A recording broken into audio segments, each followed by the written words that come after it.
আসসালামু আলাইকুম প্রিয় দর্শক, বাংলার মধু ফুড চ্যানেল থেকে আমরা নতুন আরো একটি খেলা নিয়ে আসছি। খুন্তি দিয়ে টাকা তোলার চ্যালেঞ্জ, 30 সেকেন্ড সময়ের ভিতরে।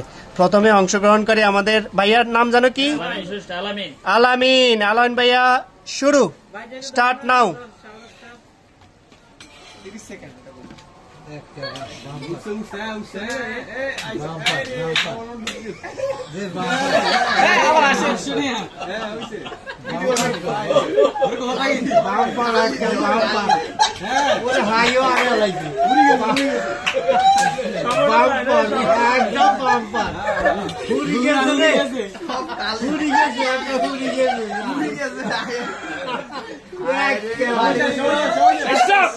স্টপ। দেখি গনেন ভাইয়া, নুরু ভাই কত পাইছে দেখি। নুরু ভাই পাইছে 40 টাকা।